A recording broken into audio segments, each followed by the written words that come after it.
Asante Nisana. Now, from a refugee journey to the boardroom leadership, today's guest is a powerful example of purpose-driven leadership. So he arrived in the United States from Somalia in 1994. He built a successful career in technology in companies like Boeing and AT&T, served as president of the Kent School Board, and now leads the expansion of an international coffee brand in Kenya. Joining us today is the CEO. On the CEO today is a community leader, former elected official, and managing director of Second Cup Kenya, Awale Farah. Awale, good morning. Good morning. How are you doing? I'm doing good. How are you? Good. So good to have you here. Thank you. From people, or rather a listener who's meeting you for the first time, or somebody who's listening to you for the first time, who is Awale Farah, beyond the many titles that I've mentioned? Awale Farah is someone who cares about community, who makes sure that purposeful, driven life is what someone should always lead to. Sometimes we tend to worry about the ability to make something for yourself, but making something for yourself and helping the community and developing it's not mutually exclusive. So it's my upbringing and how I was raised to be someone who's purposely driven and make sure that what I do not only helps the community but also something that helps me. Yeah. And why is it important? You mentioned the community. Yes. Why does that stand out? It's how I was raised. Okay. From young age, I was raised by parents who asked me, what am I going to do for the people? So that's how I was raised, to make sure that everything I do is helping somebody else. Yeah. So that's how I was raised. And how has that presented itself in your journey? Everywhere I've been, Yeah. I've wanted to also make sure that even when I went to college and finished college in technology, I came back and mentored younger generations that were going through the same journey I was going through, to show them someone who looks like them can achieve all of these accolades that I have achieved in the corporate world of the US. Yeah. How's it being in the United States? How is it for you? It is one of those journeys that any young African goes there, finds out. It is, of course, has its challenges. It has its opportunities. And many of us who went there to get education and develop themselves there find that you have to navigate those avenues to make sure that you reach your goals. It's not a easy task, but it is something that we always strive for. So you arrived in the United States in 1994 as a refugee. Yes. Could you share about that? Could you share more about that? You know, the civil war in Somalia. Yeah. We all went to US and make sure that we go to school as you have been raised. You go get a job in those companies that you just mentioned. Yeah. And you work your way up to become something for yourself and for your family and for your community. Yeah. So you're not only doing it for yourself, you're doing it for your immediate family, your community, the larger community, for everybody, so that you are a productive citizen. Yeah. You were brought there to contribute. You were not brought there as a refugee to just take. You were brought there to also give back. Yes. And why did you choose, looking at your career, you also chose a career in technology. Yeah. Why was that important for you? It was important for me because I was good at math. Okay. And math was my favorite subject. Yeah. So I needed to, do something with that, and it came easy to me to be in the technology, and was able to strive and become successful at it. Mm-hmm. And how did that shape your career journey? And I'm looking at, you've worked with global organizations like Yes. Boeing and AT&T. Yes. Having worked with this, Yes. with these organizations, Yeah. what key leadership lesson did you take away from it? Oh my, yes, that is a very important question. You learn how corporate America functions. Okay. You go through the process of stripping away everything you've learned in college, and then being trained of how to business-wise to work in that environment, Mm-hmm. and make sure that you not only develop yourself, but also you're developing the company. Yeah. So that was my biggest and most impactful training I had in the corporate world. Yeah. How to develop yourself. Yes. And then also how to develop the company. So therefore, you're not only developing yourself as an individual, Yeah.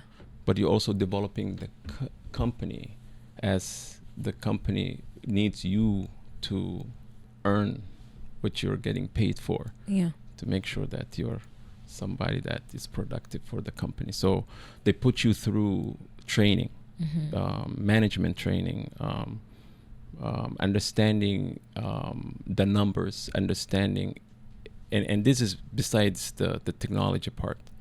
So they have what they call career path. Mm-hmm. So once you are hired, you have mentors. So mentors sees your capability, Yeah. and then that mentor then tells you, look, your capability is this, therefore you need to take this track Mm-hmm. of so when I was there studying and trying to figure out how to maneuver, my mentor said you would be good at making sure that you get into the management track. Mm-hmm. So that's why I was able to go up to the level which is director Yeah. at AT&T. Yeah. So As a young person who arrived in the States in 1994, at that point in time, what was going through your mind? a lot. Mm-hmm. It's not only that you go there by understanding the culture, but also the food is different. Mm-hmm. The way of doing things is different. The temperature is different. So many things that you have to learn to cope as a young man who's trying to also finish college and find life in the US. It's not as glamorous as it seems to many of us that we before we went. Yeah. So it's not as glamorous. What's the reality on the ground? In Kenya, we said kwa ground vitu ni different. vitu ni Yes. different. It's a totally Bring it on different. venye I know, wanatuingia. I am telling you, I was even asking myself, am I in the US? Sema ikutoke. Somebody lied to me. Wanaturingia. Somebody lied to me. Kimbia. Somebody lied to me. It's different, right? Yeah, somebody did not tell me the truth. How was it? It's you know, Ni kama huku. it's some places you would think it's worse looking than, you know, some of the worst places in Mombasa. It's a No. really like you will say, oh my God. Yeah. So it's not as, you know, glamorous. Yeah, as people make it to be. Yeah. It's not. So but you learn. You learn to pick it up. You learn to make sure that you maneuver in that environment and learn how to become successful at it. Mm-hmm. So I wouldn't. It's not for the faint heart. Yeah. It's not. It's for tough people to go through. If you see someone who went through that and successful, it's been through Yeah. so much. How did you maneuver that? Because you see, it's you're right. When we looking from outside, right? We're like, oh, you're good. You're actually doing well. And we look at people, those who have probably gone to the States and they're working, and again, we have a tendency of we call and say, please send us money. Yes. And you know, Yes. You have no idea what they go through. How is it for people who feel like you need to understand that You it's need so to different? understand these people really go through hardship. Yeah. You know, some people work 18 hours. Some people, because they have to send money back, they sleep in a small mattress. They really are, you know, it's not easy. It's something very tough. But the thing you do is persevere. Perseverance is the only thing most people, and as I believe Africans, we have that tendency to persevere and be strong and just keep moving forward. Put one foot after the other and you will get your result. Ni mahangaiko. Mahangaiko. Okay, Awale. Yes. I want to ask you a question about the corporate world. Yes. Now you called it corporate US. Yes. Now, what's the difference between the corporate US and corporate Kenya, and what is it that people can learn from here, from the States? That's a very good question. Yes, it's a really good question. During the time I was here in the US, if I go straight to the point, there's accountability. There is time. There are performance measurement that you have to meet. In Kenya, I found out that people are, you know, this word that comes up all the time, keshu. Let's do it tomorrow. Let's do it tomorrow. There's no such a thing in the US. There's no such a thing. We're talking about in the US matter of 5 seconds. We're talking about 5-second increments. We're not talking about hours. If somebody doesn't hear from you with an email they sent 10 seconds, there's a problem. Okay. That's interesting. But there's a problem. Why? Why didn't you answer the email? And when there is a project timeline, everybody understands their role and when that needs to be done. And if it's not done, why? So there is no, misunderstanding about what needs to be done, when it's going to be done, and why it's going to be done. So that is very clear. I found out us is we tend to care about relationships. Over there's no relationship. There's just work. Yes. This is completely different. Yeah. We value the person. We value the relationship. Like when I go to someone here, I don't talk about business. I talk about the person. I talk about how I am, how the person is. Yeah. We then business comes after. Yeah. But if there business is business first, and personal doesn't even come into the realm. Okay. So that's the difference between corporate US and corporate Kenya. That makes sense? It does. Yeah. Does that make sense? And Yeah. very huge. Yeah. You understand? Yeah. So in US, there's no relationship. I've worked with people for 15 years and I don't even know who they are. There's a difference. Would you say relationship matters or not? It doesn't matter. It doesn't. It doesn't. Relationship doesn't even come into. But we work like machines. We're working together for 15 years. Are you too busy? It's not too busy. But it doesn't even come into the... It's work. It's work. You come to work. Do your work. You do your work. You go. You go. I think I... You understand? Yeah. So you see what I mean? So you asked me the question. That's very important question. Yeah. So that's why I'm giving you the... Ndio maana corporate zetu Miriam zinaanguka. Why? Huku tumeendekeza sana. Mimi hapa nataka kujua wewe sana. I want to know you. Yeah. Let me translate that. Okay. Yeah. So he's saying that's why most of our corporate organizations go under. Yeah. Because we're more concerned with our relationships. I want to get to know you at a personal level than one's productivity. Yes. So no need to care about the person. I care about the productivity. Yeah. What is your productivity? Because if it's less than 85%, then you need to answer the question, why is it less than 85%? And it's not a matter of I know you, you know me. No. Has nothing to do with that. It doesn't even come into the picture. Doesn't even... I mean, you could be best friends.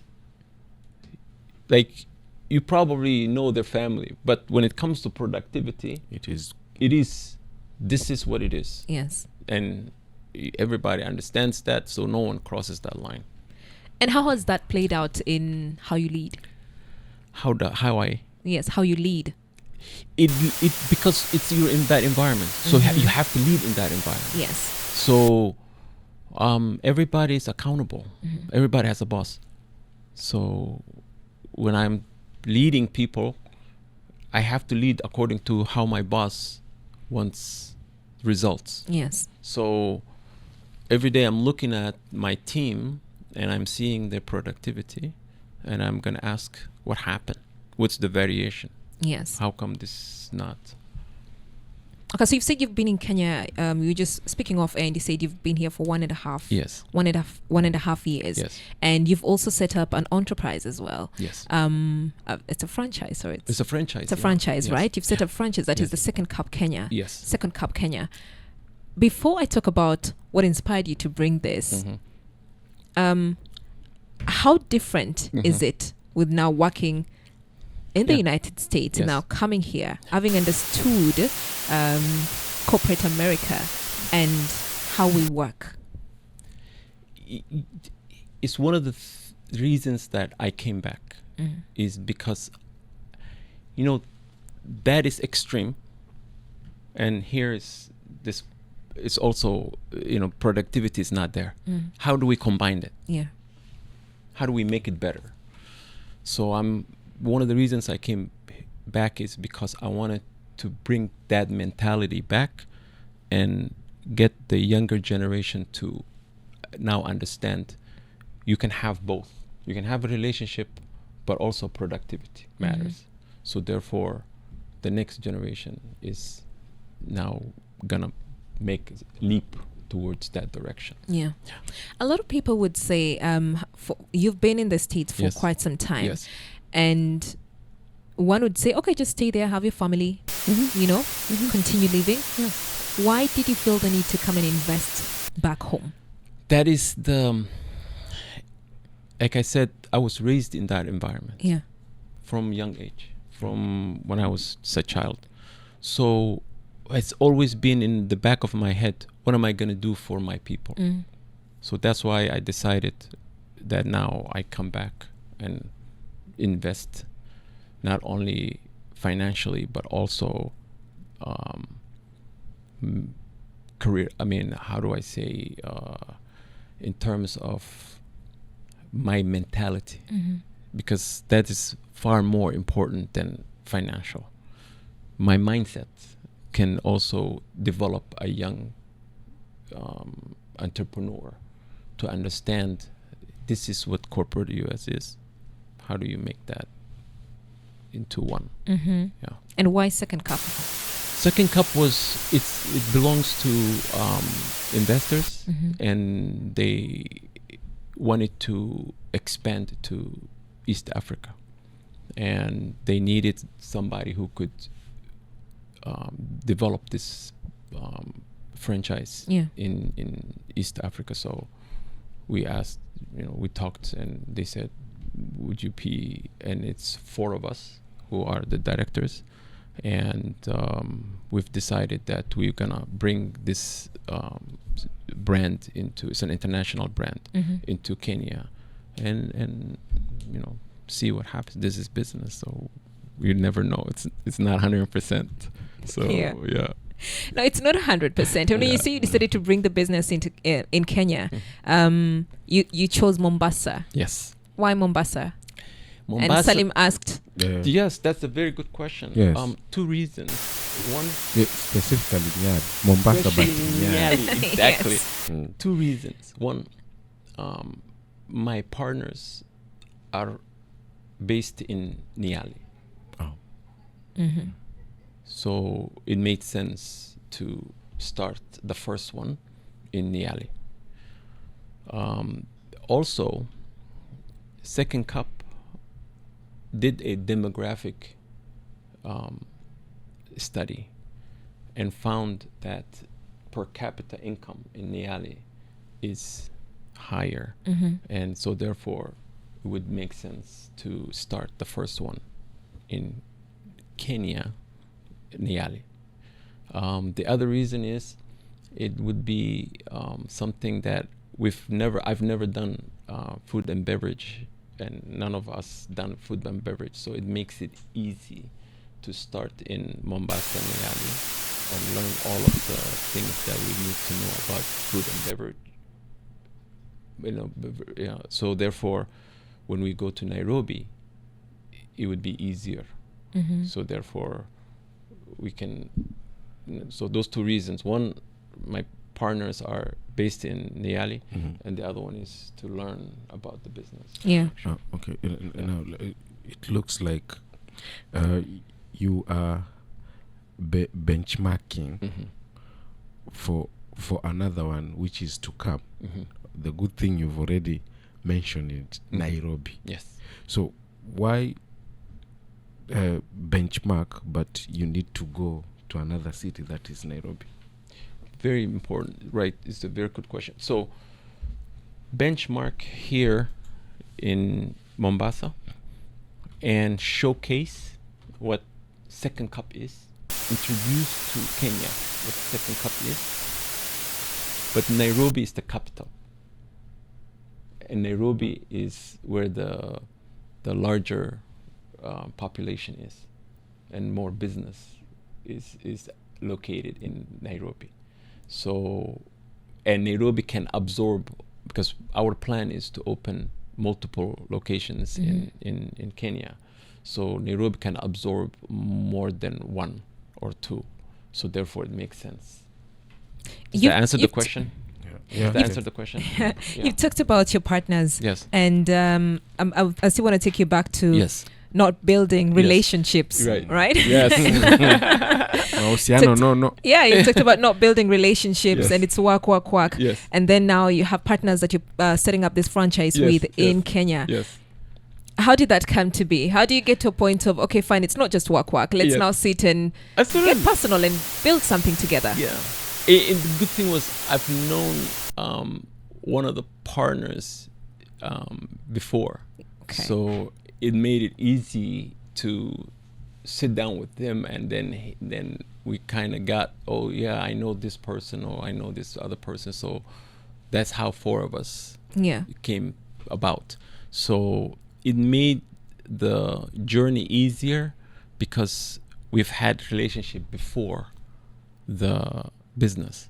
So therefore we were able to understand the mindset, because it's a very hard,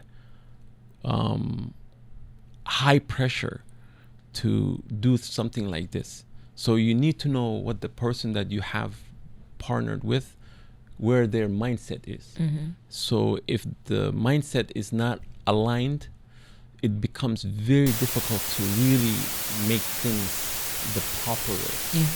So I'm really happy and glad that we have a team that has the same mindset, where we're all thinking the same, going, to the same direction, and that made it our journey easy so far. Okay. One would also say now, from somebody who's thinking about setting up a business as well, the location. Right. What led to the choice of that particular location? Have you seen the location? I have. Yeah, so it's it's no brainer. Yes.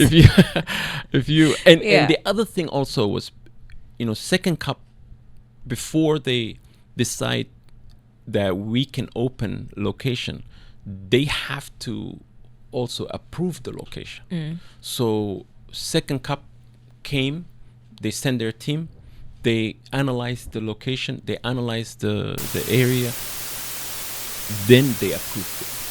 Therefore, we wouldn't just pick a location and they will just go with it.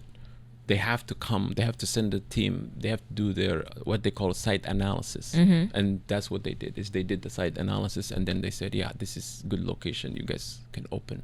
And for you, what challenges have you faced when it comes to setting up a global brand locally? It is challenging. Again, time. Okay. It is really the toughest thing that you come across is when you set up a project timeline. It is hard to achieve what you timeline milestones you've set up, because you have multiple moving parts. So, and also finding the right furniture, finding the right equipment. That is also a challenge. So the standard for Second Cup, when they asked us to, make sure that we have this level of, equipment and this level of furniture, finding that was also difficult. So we had to import most of the product, which hurts me because I don't want to import anything. I want to make sure that I can find it locally and push it as much as I can to find it locally, because that's how the country is developed. That's one of the things that we need to develop as a country, is to make sure that we have the ability for people who want to set up business to find that logistics and also supply chain. Yeah. When one looks at it's a long links road, right? When one passes by and one might think, this just came up. Yes. But then it takes a lot of time to put something together. Talk to me about resilience. It's exactly what you need. Resilience and perseverance. When we, found the location, it was a skeleton. So we had to build everything from scratch. Because when you're also building, you also have to have the mindset for how it's going to look, the end product. So you build it from small steps, you get stopped, and then you rethink it, and then you go back again, and then you just take the 2 small steps, and then something stops, and then you go back. So you constantly refiguring what can be done. If this road closes now, let's try this. Okay, let's try it. So you keep trying to find an avenue where you get where you need to be, and never stop. Just keep moving forward. That's the best advice I can give anyone, is to keep moving forward. Don't stop. Just keep. Yeah. How do you define success as a CEO? Your story will be written later. But what the most important thing I always look at for myself is, when I was doing something, number one, has it negatively impacted someone else? Yeah. If that does not exist, then how can I make sure that I build an environment where everybody who works for me feels they are part of the family?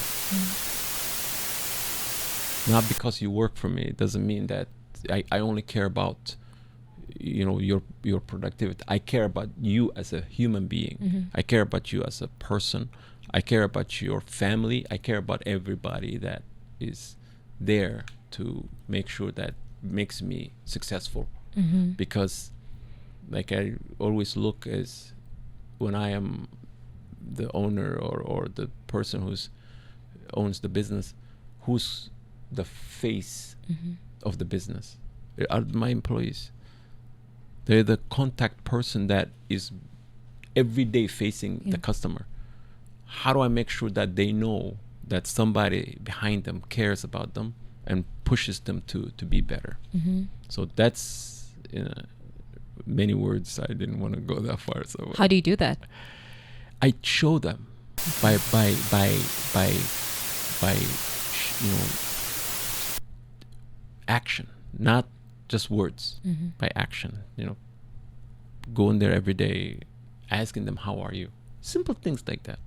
How are you? Is everything okay? How's the family? You know, I get to know.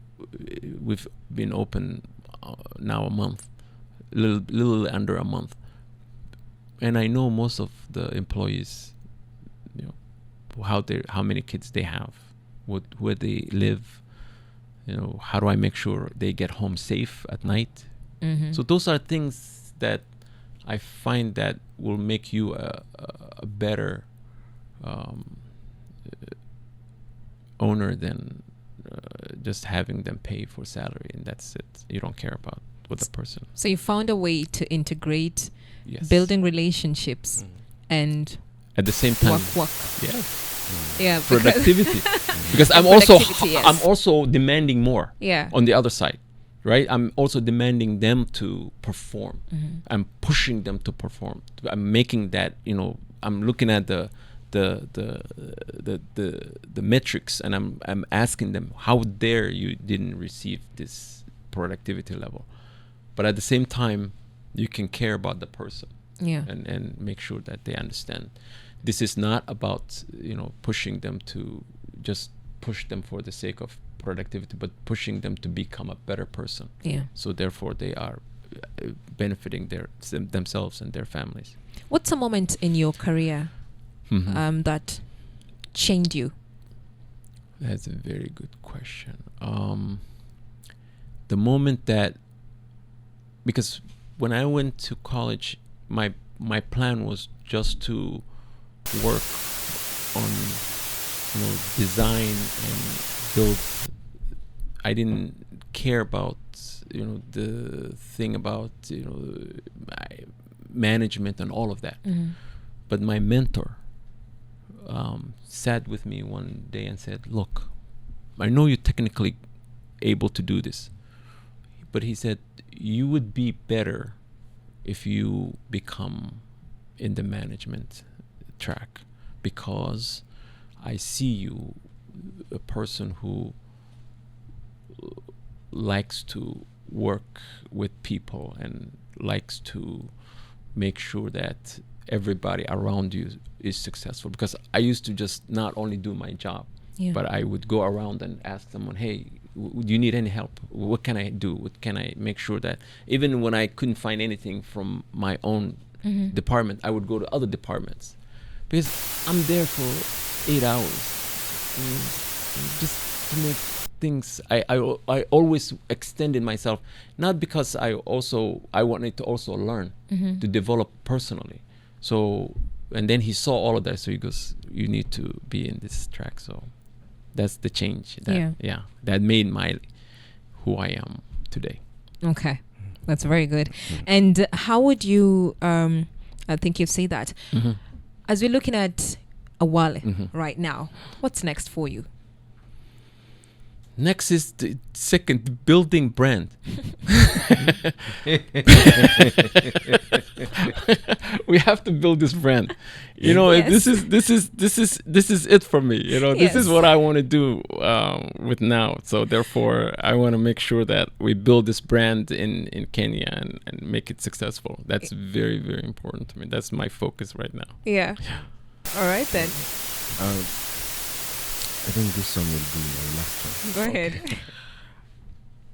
Whatever you're doing, Yes. whatever is happening into your life, Yes. you are taught Yes. at a tender age. Yes. There is that one young person Yes. outside there Yes. who did not get this Mm-hmm. at that age. Yes. What advice would you give him or her? Her. Yes. Yes, that is a very good question. And what I want to do is I want to say this. If a young person is now developing at the young age of now becoming, wants to make something, and I said this before, developing yourself and developing others are not mutually exclusive. They can be both true at the same time. So always care about others. Make sure that whatever you do, you're also extending your hand to someone else. Because most people, we care about ourselves and we're just moving forward. But by just a simple thing as looking back and just grabbing someone by the hand can also develop your even inner self and make you who you become tomorrow. So I would advise anyone who's doing something for themselves, always think about who else can you grab the hand. I like that. Thank you. Thank you so much. Thank you for making time today. We've been Thank speaking to Awale Farah. Is a managing director, Second Cup Kenya. What's the location of Second Cup for those who are listening in and they do not know? Niali on Links Road. Yeah. And it is just before you get to City Mall. Yeah. Across from Fubin. All right. There it is. You've heard it from him and from us to you. You know what? No, we're not saying adios. We'll be right back. Good morning.